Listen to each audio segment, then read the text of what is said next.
When Stanley came to a set of 2 open doors, he entered the door on his left.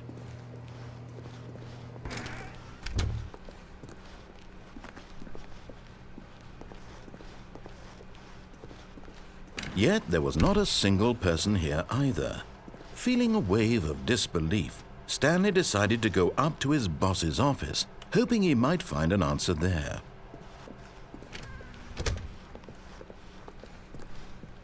Coming to a staircase, Stanley walked upstairs to his boss's office.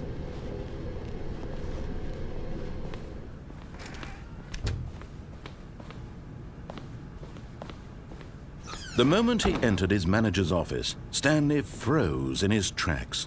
Not a living soul anywhere. Could he really be all alone?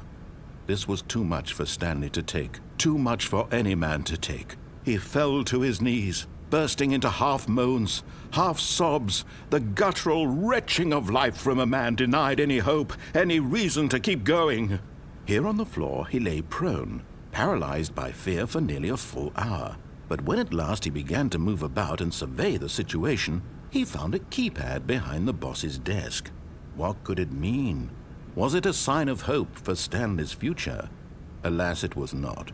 For although this keypad guarded the terrible secret of Stanley's past, it had been assigned a 4-digit code so devious and so random that no man could ever hope to guess it. 2845. Statistically, nearly impossible to guess blindly, ever. Yet incredibly, by simply pushing random buttons on the keypad, Stanley happened to input the correct code by sheer luck. Amazing. He stepped into the newly opened passageway.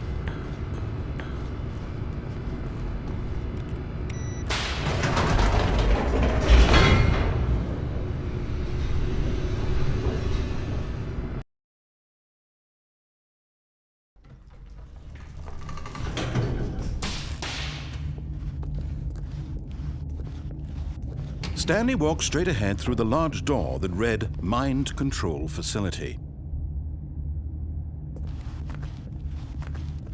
Although this passageway had the word Escape written on it, the truth was that at the end of this hall, Stanley would meet his violent death. The door behind him was not shut. Stanley still had every opportunity to turn around and get back on track.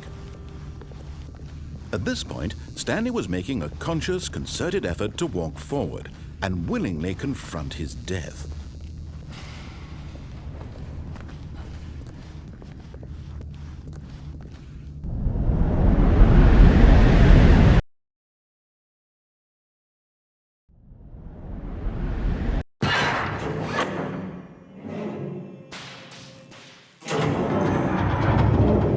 As the machine whirred into motion and Stanley was inched closer and closer to his demise, he reflected that his life had been of no consequence whatsoever. Stanley can't see the bigger picture. He doesn't know the real story, trapped forever in his narrow vision of what this world is. Perhaps his death was of no great loss, like plucking the eyeballs from a blind man. So he resigned and willingly accepted this violent end to his brief and shallow life. Farewell, Stanley.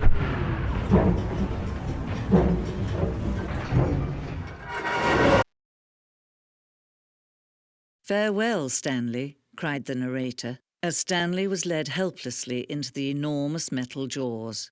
In a single visceral instant, Stanley was obliterated as the machine crushed every bone in his body, killing him instantly.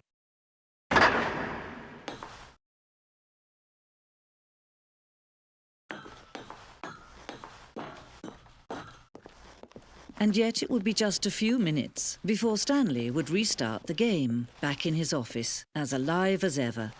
What exactly did the narrator think he was going to accomplish?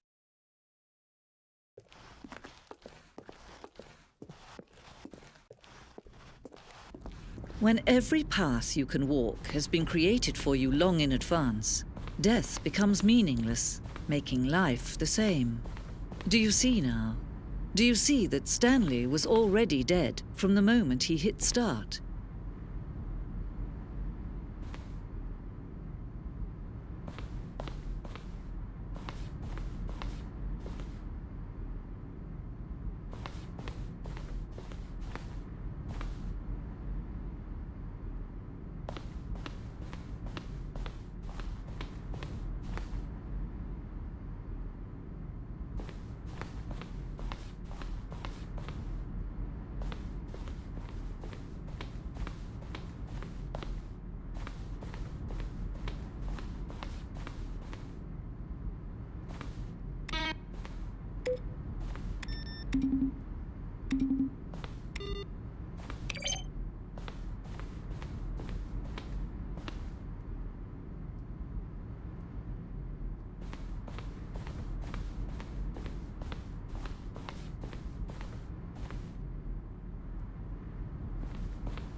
Where were all of his co-workers?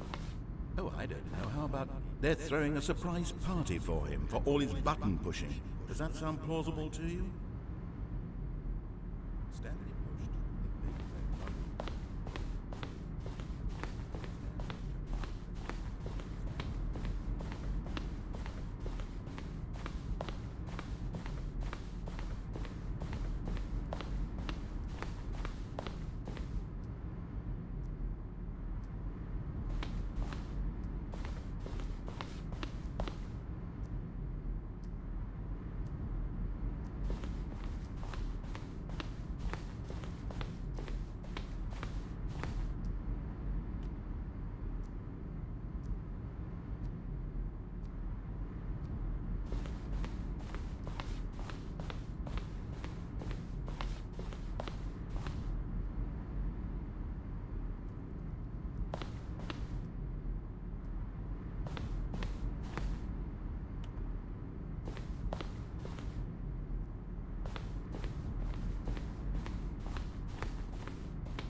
Oh, look at these two. How they wish to destroy one another. How they wish to control one another. How they both wish to be free.